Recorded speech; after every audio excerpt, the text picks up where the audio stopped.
Hello, everybody. Welcome back to another episode. I'm back with Sandeep Das today. So, Sandeep is author of three books, and which he recently wrote his Hack for Life and Career, a millennial guide to making it big. Then he has written 100 plus columns for Economic Times, Fortune, Mint, and he has a full-fledged corporate career. So, thank you very much, Sandeep. It is my pleasure to have you. Thank you. Thank you. Thank you. Pleasure is mine. Thank you for the opportunity.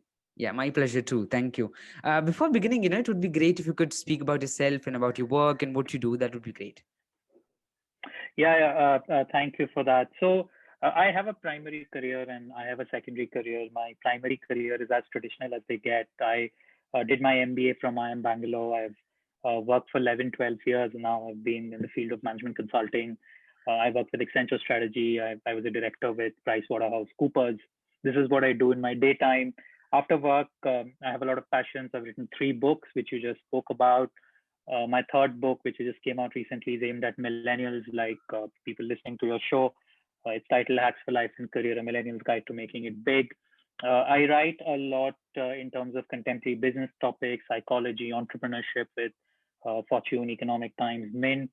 I've been fortunate to have spoken at 20 plus IITs, IIMs. Outside my work and my passion, I'm an avid runner. I do run 10, 12 kilometers a day. I like Oh, reading. I like watching the latest sitcoms. Big foodie at heart. Yeah. So okay. glad to be on your show. Okay, yeah, it's my pleasure, and thank you very much for that Great. wonderful introduction about yourself. Um, Thank you. Before like what's what you wanted to speak about today was about entrepreneurship and you being a consultant. Like, what one thing you see on entrepreneurs and business people interested in business coming up, and what's the first question they ask you regards to entrepreneurship? Like, what's their question when they come to you, and how do you respond to that question when they come to you about asking that, and how do we do that and all that? I think a lot of people who've come to seeking advice often ask me is, should I leave my job now and go full fledged into entrepreneurship? I have this idea, but should I leave my job and full fledged into it? And my advice has always been, and I'm sure a lot of your audience also must be having this question, that it's always a bad idea to leave your job and try for an entrepreneurship journey because you have to understand 99% of businesses fail or new businesses fail and it's only 1% that succeed. So my advice always for young entrepreneurs is keep your job, do the entrepreneurship idea in parallel, run it for 3 months, run it for 6 months, pilot it somewhere, see how it's taking off. And if you see sensible traction, and if you're confident and you're seeing the numbers and the traction, it's only then when you leave the job. I think that's the most important piece of advice people come to me for, because you also have to understand, it seems very glamorous from the outside. You're an Mm. entrepreneur, it's a very glamorous thing, but once you're inside the journey, it's nothing less than miserable if you're Yeah. successful or you have failed. I think that's the one question which almost everybody asks me. Okay. And yeah, I think it's really miserable when when you're an entrepreneur, because the starting phases of the company are very tougher, and you go a Yeah. lot with a lot of things and experience a lot of things. Um, so what would be like, why do you think people uh just sometimes have some idea or wish to do something, like I have an idea, I wish to execute it, but why there are some people who are not that strong and are scared somewhere that I would maybe lose myself, things which I've earned, maybe I would lose my savings, and they don't try what they have idea. They think it would not win, it would not work, or it would fail. So how do you um what do you think that these people who like have a stress about things like that, it won't work or it would fail, what would you like to tell them, and why do you think it can work if yeah. Yeah. So I think it's a very good question, first of all. It's an excellent question because a lot of people honestly have very good ideas, but you have to understand why some of them don't do it. Either there is a fear of giving up your job, all that steady income, social respect. You have to answer parents, relatives. Then you yourself are not 100% sure. No entrepreneur is 100% sure his idea is going to work. You yourself are not sure. These numbers, 99% of businesses fail. These are told to you. So you will ask yourself, why am I going to be the 100th guy? I mean, deep down, you will ask yourself that question. So I think a lot of this fear of society, relatives, going out of your comfort zone, giving up the savings, all of this matters. And I think the answer, and it's a very good question again, the answer which I always give is try it out in parallel, try it out as a hobby, give it 3 months, try it out, do it on a very small scale, maybe just 100 consumers, 200 consumers. Building an app, anybody can do. People who are not even computer science engineers, you and I can just pick it up and do it. So build the app if you want to do it, try it with 200 consumers, see how it goes, and then take a call.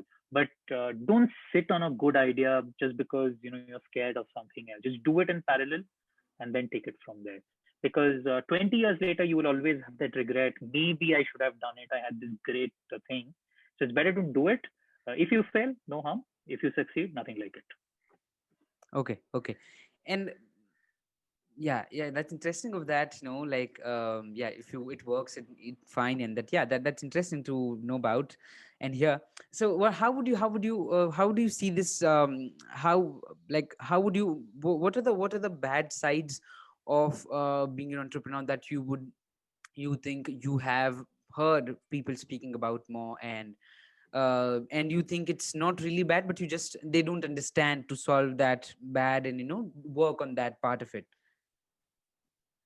There is a whole chapter in my book called "Why New Ideas or Business Ideas Fail," and they're like host of reasons. And all your audience members who are planning to go into this journey should read that chapter. But I'll give you top three or four. One, the idea itself is bad.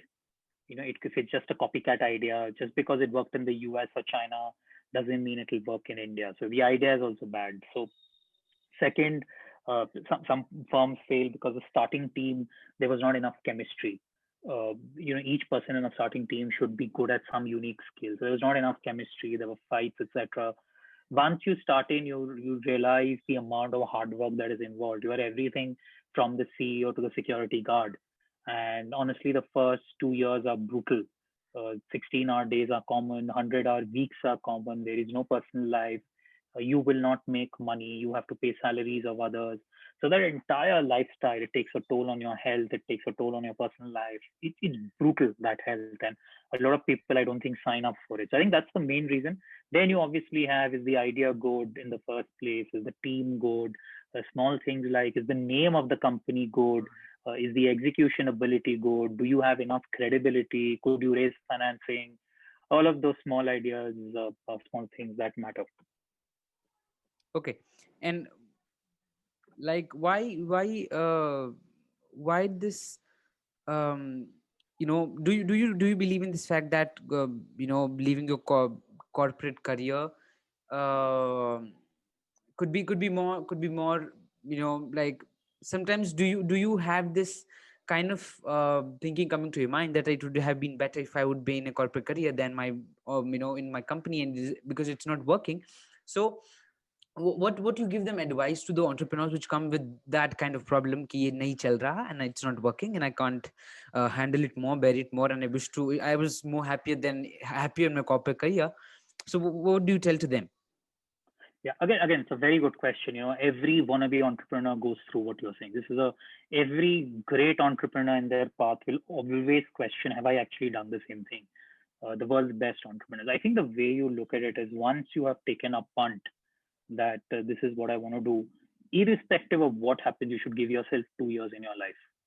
2 years, irrespective of no matter how badly it is going. Give yourself 24 months. At the end of month 24, only you should take a call, not before month 24. Also, for people listening to your show who want to get into entrepreneurship, you should realize the path is very, very difficult. It is like, to give cricketing parlance, it is a rookie playing the Australian pace bowling in Adelaide. That is exactly what it is. So you have to bat out as long as possible. You have to give yourself 24 months. Only month number 25, you should take a call. Because 2 years, if an idea doesn't work, it's actually good enough time to say that maybe it's not the right idea. Okay. And because of this whole pandemic here, so, like, how can a person who admires to be an entrepreneur should take a call on this? Should a person leave a corporate job right now and get into starting their own business? Because I think it's also it's good for some businesses, it's bad for some businesses. I think it's how you think and how you analyze things and then take a decision of opening up something or not. But how do you think, as per your knowledge and your understanding, do you think should somebody start their own enterprise now, which could help them in the future grow because of the things happening right now? Yeah, so I think there is no right time to start a firm. Whether the economy is booming or not booming, a good idea people will always pay for. So that's point number one. You start your own firm only when you have seen enough success on a pilot basis when you were trying it with your existing job and you saw enough small success, and that's when you start your own firm. It's important to be practical. When you start your own firm, you should look at the number of EMIs you have. What are your financial liabilities? Do you have a partner who can take care of it? Can you take care of it? If you have too many liabilities of your own, may not be a good idea right now. So some of those practical nuances are ready. Look at how your health is. Are you ready to take those 100-hour weeks? Are you physically and mentally fit? So some of those nuances you should always take care of, but there is no good or bad time to start a firm, irrespective of how the economy is doing. Okay, and which of the sectors do you think a person should more concentrate on? Thinking about an idea. I think every other sector is important in its own thing, but which do you think is must be more concentrated, or which you could maybe keep your more eye on, which could help you be a good company and a big company which people could trust in the future also, and which could help you run Yeah. a long time. Yeah, so that's a good question again, and it's important to see over the next 3 to 5 years what are some of the big problems that are going to come, and this is where entrepreneurs will start coming in. One is this entire talk about mental health. So many millennials going through a mental health crisis. If someone can build a scalable model to tackle this pandemic of mental health coming, there is a lot of opportunity that is there. That's one. The second big opportunity is in terms of ed tech. This is one of the reasons I wrote my book also, that 95% of millennials are not employable and not ready to succeed. So someone can come and bridge that gap either through a book or an ed tech forum, or tapping the next 100 million in tier 2, tier 3 cities, giving them quality education so that they are professionally ready. I think that is again a very, very big opportunity. For people who are technically inclined, a lot of companies have accelerated their digital transformation. There's a lot of focus going to be on analytics, SaaS, a bit of AI, machine learning. So people with very specific skill sets can look at that, and that's a very good space to go. And all the established players will always be there. So I think ed tech areas in personal mental fitness, I think all of that are very big problems that need to be solved going forward. Okay, and which businesses, kind of businesses, and things businesses work in India right now? B- which kind of businesses do you think could cause which could cause there are some businesses I think which would go very soon could go kind of I think because how things are changing with internet and Amazon and Flipkart being on the front. So how do you think these small businesses which have shops and selling these I think for a while it's going to be there, but maybe I think as per what I think and what I've read, that in some years this could cause a problem for these businesses because you already have so many big players playing, and people are more trying to buy because they don't want to get out of the home. So which kind of businesses do you think people should try to leave and try to maybe evolve, not leave, but try to evolve and change, which could help their business survive? Or maybe if they don't evolve, maybe it could cause a problem and they would have to shut because of things happening. Yeah, yeah. So I think every business has to evolve. To be honest with you, whether it's a local kirana, which you might have been referring to, or a small apparel shop, or a small 100 crore company that is selling some FMCG product, or a small technology company, every business has to adapt. And when I say adapt, what they have to mean is they have to embrace technology. They have to look at their offerings post COVID. They have to work with a millennial workforce which might not be on their payroll. They have to work with gig economies. A lot of the business will start coming outside India now. They have to get used to it. So every business has to adapt. If a business does not adapt, it is going to shut down. And even the local kirana where you and I buy toothpaste from has to adapt, has to embrace technology. So everybody has to adapt. There is no business today that without adapting or changing can survive. Okay, okay. And coming to the part of you writing a book, so why did you, look, already you writing so much of articles with all these new sites, and then doing already your corporate job. So, and then you say, I love running and I run this much, and you're being every different of that thing. So why did you choose to get into writing a book? Like, why? So I'll talk about why I wrote this book first. I Sure, think sure. one of the questions you asked me earlier, also in terms of the opportunity, I spoke to about 250, 300 millennials when I was researching for this book in 2016, 17, and what they told me is that and you might have faced the same thing when you were growing up, that the education system and the corporates we work for just don't understand what we want, and they're Mm, completely out of touch with what we want. So 99% of what I've studied in college is not relevant, yeah. and these are people who come from IIMs, the best institutes in India. Now, I spoke to about 9,500 corporates like me, my batchmates, my friends, and they said that 95% of millennials are not ready to succeed professionally and personally. So the millennials, they are saying they don't understand me. The corporates are saying these guys are not ready. And I think that's what the genesis of my book was, where I looked at what are the skill set gaps and what are the aspirations, and I tried to put it down. So things like, a lot of what you asked me is entrepreneurship. Nobody really answers the question what you just asked me. When should I start?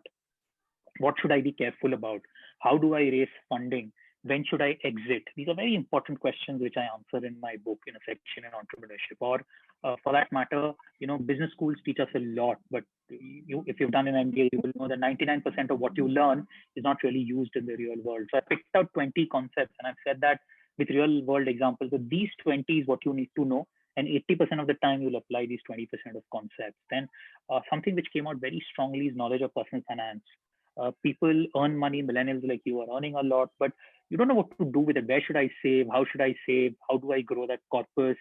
And I think that's a whole section which I had in terms of what are the instruments, where do you put how much money, how do you grow it? And I think these are gaps which I tried to fill up through the book. And it's got a phenomenal response so far. It's number one in the Amazon hot trending list and number two in the Amazon bestsellers list. Obviously, there's clearly a business gap that the book is trying to solve. Okay, okay.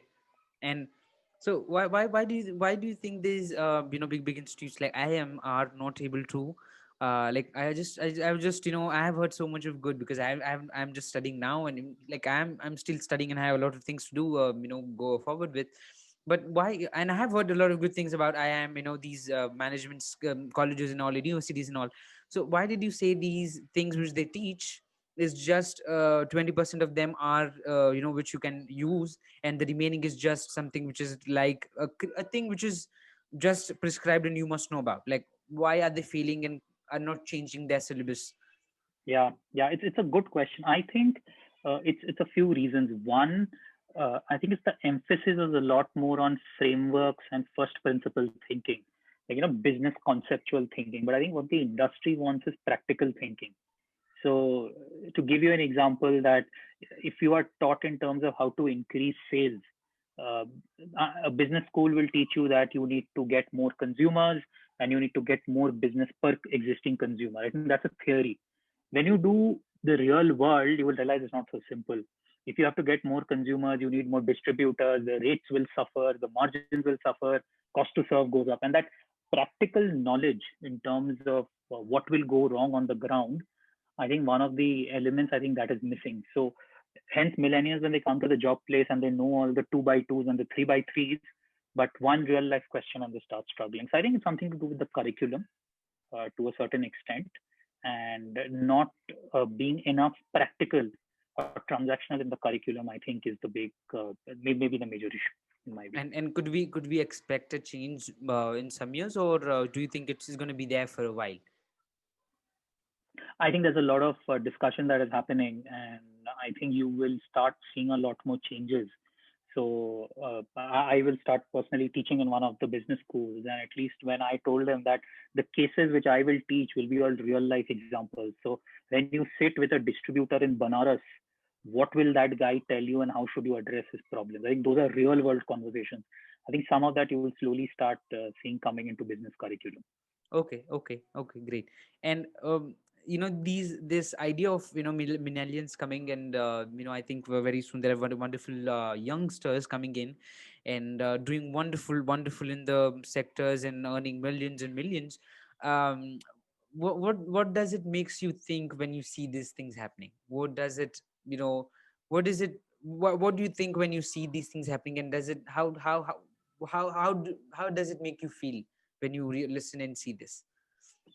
Yeah, it's very good. I mean, if you see, placement season is going on right now. You would have been seeing the newspapers, and you have a 21-year-old earning 50 lakh, 60 lakh, 70 lakh.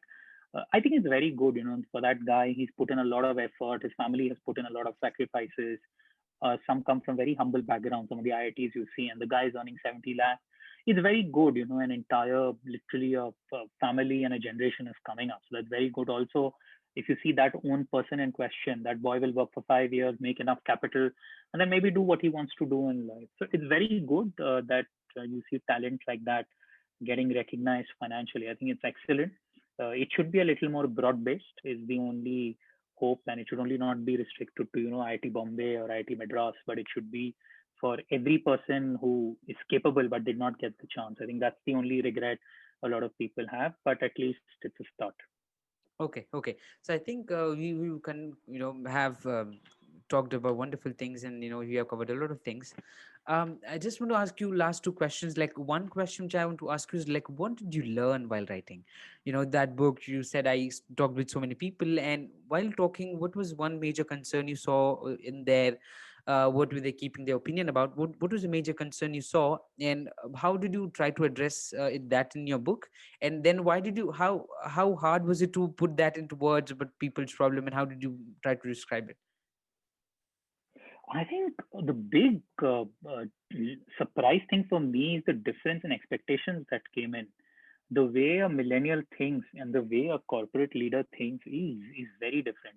A corporate leader thinks that if you have a good brand name and a good salary, you should literally be very, very happy. A millennial doesn't think like that. Millennial thinks that, my job should give me meaning. I should create impact. It is more than just a salary. I will have a life outside work. I have multiple careers. I will, maybe 3 years later, I want to take a sabbatical. There's a huge difference in thinking between what the millennials want from the corporate and what the corporate wants from the millennials.